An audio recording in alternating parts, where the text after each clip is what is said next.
Good morning. Hello there. Welcome. We're doing it. A Course in Miracles lesson number 10. Titled, My Thoughts Do Not Mean Anything. My thoughts do not mean anything.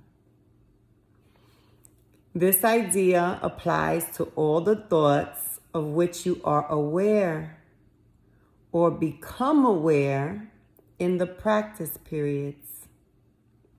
The reason the idea is applicable to all of them is that they are not your real thoughts. We have made this distinction before, and so we will do so again. You have no basis for comparison yet.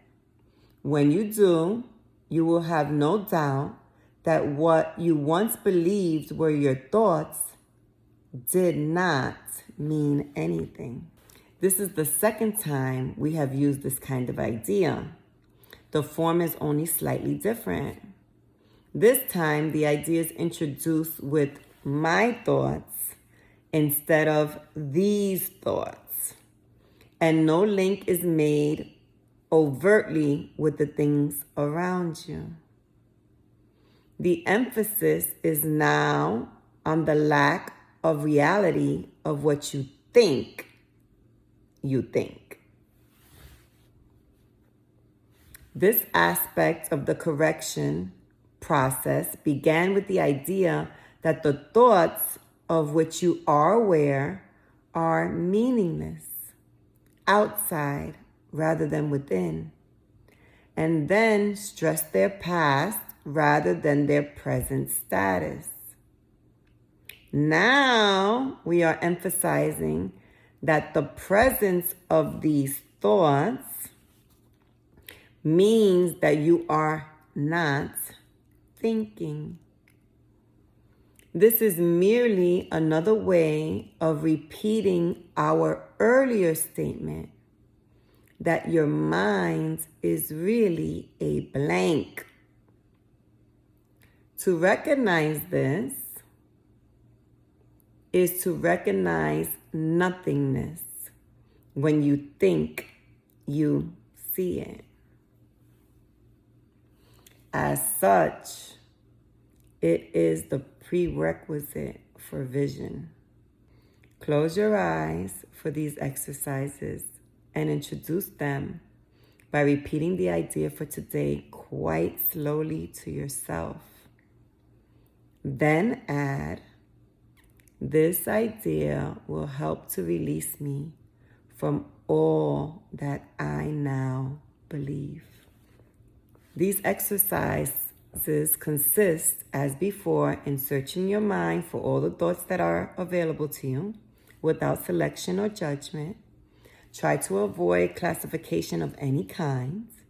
In fact, if you find it helpful to do so, you might imagine that you are watching an oddly assorted procession going by, which has little, if any, personal meaning to you.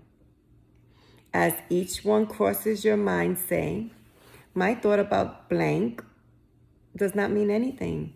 My thought about blank does not mean anything. Today's thought can obviously serve for any thoughts that distresses you at any time. In addition, 5 practice periods are recommended, each involving no more than a minute or so of mind searching. It is not recommended that this time period be extended, and it should be reduced to half a minute or less if you experience discomfort. Remember, however, to repeat the idea slowly before applying it specifically. And also to add, this idea will help to release me from all that I now believe. Okay, again, A Course in Miracles, Lesson 10. My thoughts do not mean anything.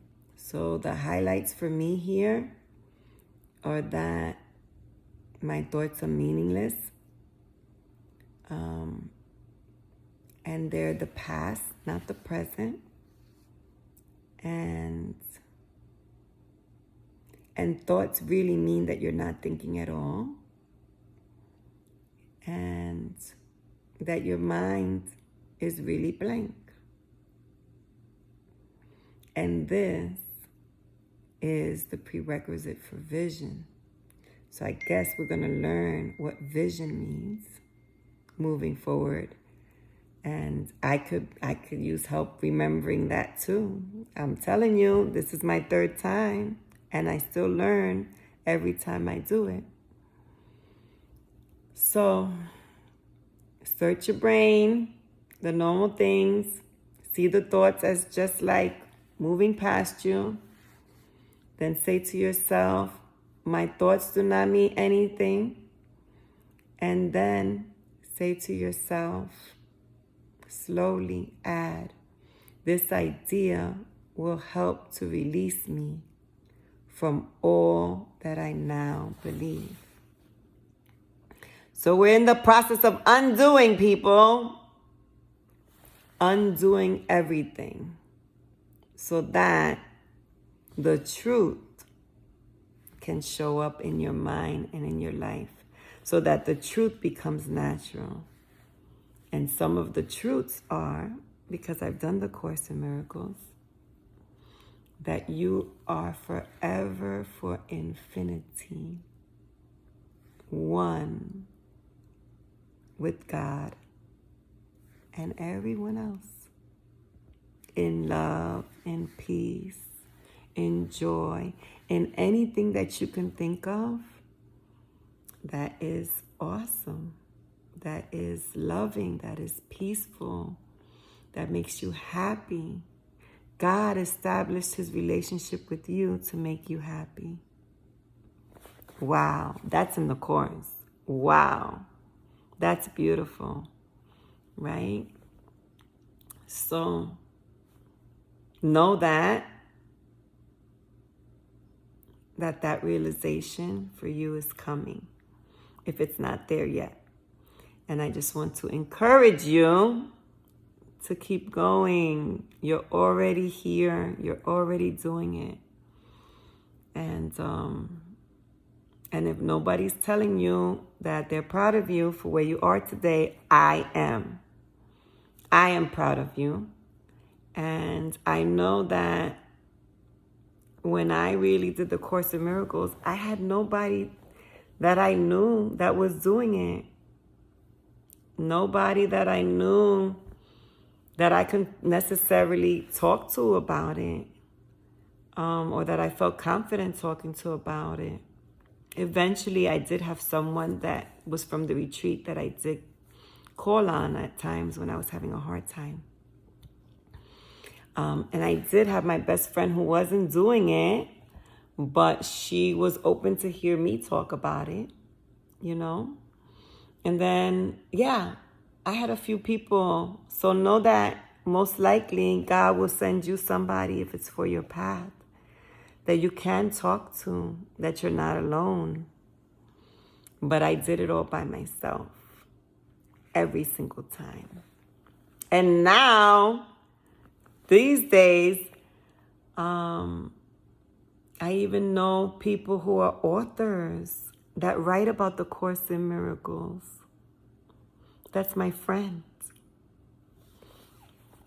If you want to read his book, his name is Alan Cohen. And he wrote the book, A Course in Miracles Made Easy. And he's my friend. So now it's very different, right? And he also has a miracle room. So you might want to Google him, Alan Cohen, Miracle Room. He does it on Thursdays. So that's another thing. This is year 2024. So know that too. Okay, so hopefully I just shared some stuff that may help you. Have a great day. Bye.